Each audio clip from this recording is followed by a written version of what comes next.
You're right. Here we go. So far in this class, every speech I have given has been about agriculture. So naturally, I can't break the trend now. Last time I spoke was about precision agriculture, and in that speech, I quoted a statistic by the USDA.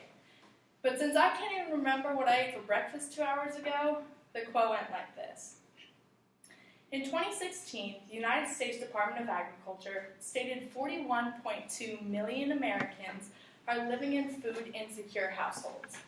This means that 1 in every 8 people are not guaranteed meals at home. And then went on to explain how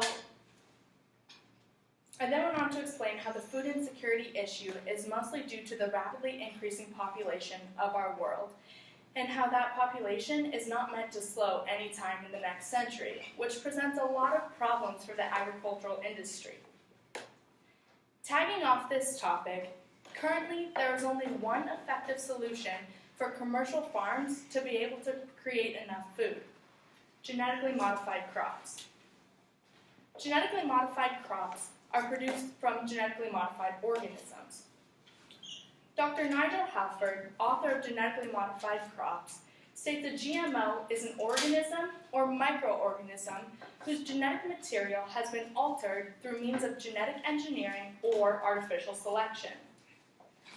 Although GM crops are often perceived to be detrimental to consumer health, they're an essential component in the worldwide battle against the malnutrition and food insecurity crises of today's society. It's hard for me to imagine that in a first world country, 1 in every 8 people are not getting the adequate nutrition they need, not to mention the malnutrition we face in a third world country. Malnutrition is a worldwide epidemic that is desperately crying out for our help. Many people believe that genetically modified organisms can have life-altering health risks, but in actuality, they can save millions of lives every year. Dr. Rebecca M. Braxby's, author of Food, Technology, and Hunger, defines malnutrition as the lack of proper nutrition caused by not having enough food to consume. GM Foods are working to battle this issue through raised nutritional content and raised crop yields. One of the largest forms of malnutrition is vitamin A deficiencies among young children and pregnant women in the developing nations. Vitamin A deficiencies, also known as VAD, is considered to be one of the most harmful forms of malnutrition. It can cause blindness, limits growth, and it weakens the body's immune system, which increases chance of mortality. According to Dr. Tang, professor and researcher at Oxford University, this condition affects more than 140 million preschool-aged children in over 118 nations around the world, and it affects over 7 million pregnant women every year. The cure for VAD consists of daily consumption of vitamin A and/or 2 high doses of beta-carotene shots a year. Dr. Kuwahara, a professor and researcher here at California Polytechnic State University, said that with recent GMO technology, bioengineers have created a food source called golden rice. Golden rice is a variety of rice that has been engineered to biosynthesize this beta-carotene. This is a massive breakthrough in the agricultural industry because a lot of these vitamin A deficient countries rely on rice as a staple food source. Therefore, by engineering their basic food source to produce the biocarotene they lack, we can simply, effectively, and efficiently begin to eradicate VAD. If bioengineers can continually create safe GMOs like golden rice, then they should be encouraged to flourish and not be hard-pressed to disappear.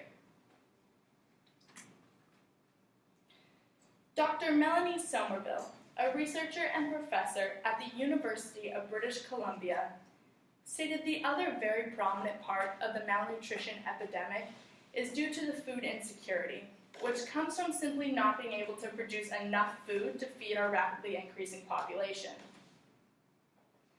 therefore making a boost in crops' nutritional value and productivity crucial. The same study done by the USDA in 2016 stated that added farmland will only contribute to 20% of the food we will need to be able to feed our population in 2050. And the other 80% of that food is going to come from efficiency-enhancing technologies on pre-existing farmland. These two alarming statistics are what lead the push for GM foods today. Yet the GM movement is still receiving extreme blowback from consumers, mostly due to misconceptions and/or lack of knowledge on the GM process. One of the most common misconceptions about the genetically engineered food is that they completely altered the genetic material to create an entirely new superfood. The belief that GM foods are created through some crude snip and stitch of genetics is completely false. In fact, Dr. Martin Kwong, researcher and professor at Cornell University, stated that genetic engineering simply speeds up the natural evolutionary process of the plant crops. What most people are unaware of is every single food we eat today, organic or not, has been genetically modified. It's just a matter of has it been done naturally over years of selective breeding or artificially in a lab. Can anybody take a guess at what that's a picture of? No, it's not gold rice. Ryan.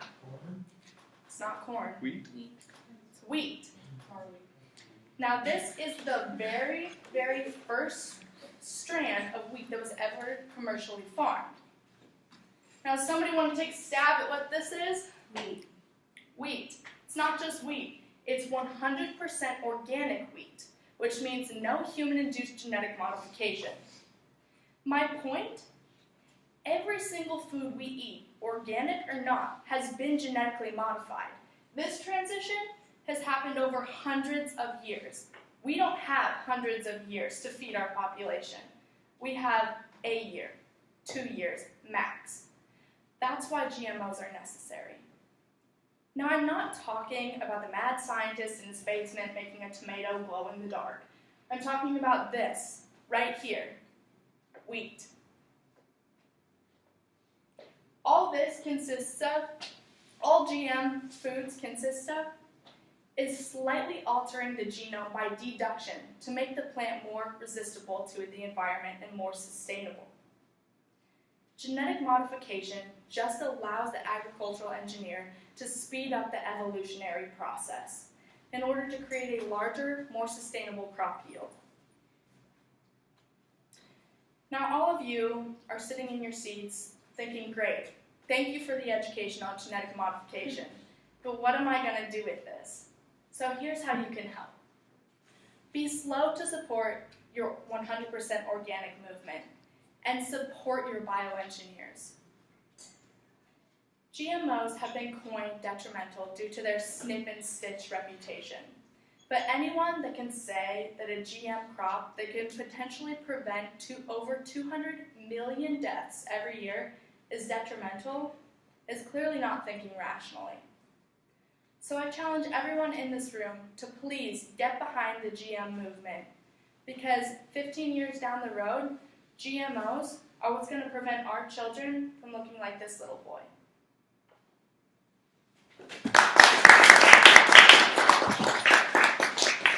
I missed the 1 minute mark. Did you put it up?